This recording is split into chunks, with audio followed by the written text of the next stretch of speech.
Bonjour à tous. Aujourd'hui, je vais vous présenter notre projet de contrôle à distance. C'est une application qui permet de contrôler un ordinateur à distance de manière sécurisée. Comment ça marche? De manière très simple. Le client envoie des commandes à un serveur qui est situé sur un ordinateur distant. Le serveur exécute ces commandes et envoie le résultat au client comme si vous étiez devant l'ordinateur.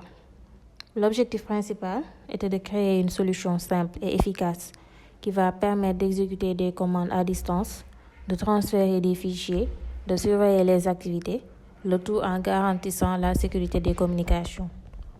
Pour ce faire, nous avons utilisé Java 21 et Java FX pour concevoir une interface graphique intuitive. Mais avant d'entrer dans les détails techniques, permettez-moi de vous présenter les membres de notre équipe. Nous avons Abdou Karim Fall, Khadija Touba et moi-même, Mame Diarra Bousso Diop. Pour comprendre comment notre application fonctionne, voici sa structure. Notre projet est divisé en plusieurs modules, organisés par dossier, chacun ayant un rôle bien défini. On a le dossier client. Ce module constitue l'interface utilisateur et permet de se connecter au serveur pour exécuter des commandes ou transférer des fichiers. Il contient les fichiers suivants, ou bien les classes si vous voulez. On a la classe client application.java, qui est la classe principale, qui lance l'interface graphique. On a la classe client controller.java, qui gère les interactions avec l'utilisateur. Par exemple, dans la méthode initialize, on configure les écouteurs d'événements pour les boutons connexion, envoi de commandes, etc. On a la classe client.java qui est responsable de la communication réseau. Elle contient deux méthodes. Il y a la méthode connect qui établit la connexion avec le serveur, la méthode sendCommand qui envoie une commande au serveur. Ensuite vient le dossier serveur. Le serveur traite les requêtes du client et exécute les commandes demandées. Il est composé des fichiers suivants: serveur application.java, point d'entrée du serveur, il initialise l'application. Serveur controller.java qui gère l'interface serveur et les logs en temps réel. Et serveur.java qui contient trois méthodes. La méthode start qui lance le serveur et écoute les connexions entrantes.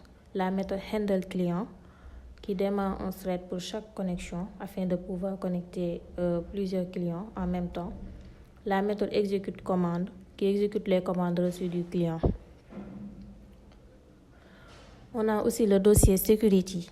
Ce dossier contient les services liés à l'authentification et à la sécurité des communications. Elle contient la classe authentication service avec ses méthodes, la méthode authenticate qui vérifie les identifiants et utilise SHA-256 pour le hachage des mots de passe. La méthode hashPassport qui, comme son nom l'indique, transforme un mot de passe en une empreinte sécurisée. Et enfin, la méthode SSL service.java. Elle contient les méthodes create SSL server socket qui initialise un contexte SSL et crée un serveur sécurisé. La méthode create SSL socket permet de sécuriser la connexion client-serveur. Ensuite, on a le dossier logging. Ce dossier contient la gestion des logs pour assurer un suivi des actions dans l'application. C'est comme pour avoir une historique. Elle contient la classe loggingservice.java qui contient les méthodes loginfo et logerror qui enregistre les activités et erreurs rencontrées. Et enfin, on a le dossier file. Ce dossier gère le transfert des fichiers entre le client et le serveur. Elle contient la classe filetransferservice.java. À l'intérieur de cette classe, on a la méthode sendFile pour l'envoi d'un fichier du client vers le serveur, la méthode receiveFile qui fait l'inverse, la réception d'un fichier et le stock au bon emplacement. Maintenant, passons à la partie démonstration du fonctionnement grâce à nos interfaces. Pour commencer, nous allons lancer notre application en exécutant les commandes suivantes. Avec la commande mvn javafx :run, on lance le serveur. Avec la commande mvn javafx :run @client-cli, on lance le client. Ces commandes démarrent respectivement le serveur et le client et ouvrent leur interface graphique. Sur l'interface du serveur, par défaut, il écoute sur le port 5001, mais il est possible de modifier ce port en cas de besoin. Pour démarrer le serveur, on clique bien évidemment sur Démarrer. Dans la fenêtre Journal en bas de l'interface, on verra un message apparaître, Démarrage du serveur. Cela signifie que le serveur est prêt à accepter les connexions. Ensuite, passons du côté client. Par défaut, l'interface affiche serveur comme localhost et le port est par défaut 5000, mais on doit l'adapter au port 5001, sachant que c'est celui qu'on a défini pour notre serveur. Ensuite, nous allons entrer les identifiants. Le nom d'utilisateur, dans notre cas, c'est admin et le mot de passe, c'est admin123. Ensuite, nous cliquons sur connexion. Si la connexion réussit, un message s'affiche sur le client.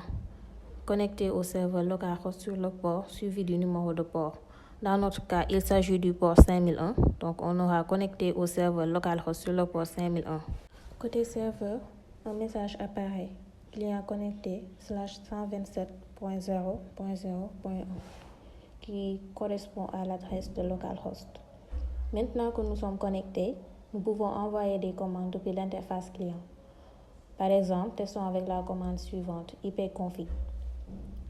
Le client envoie la commande au serveur.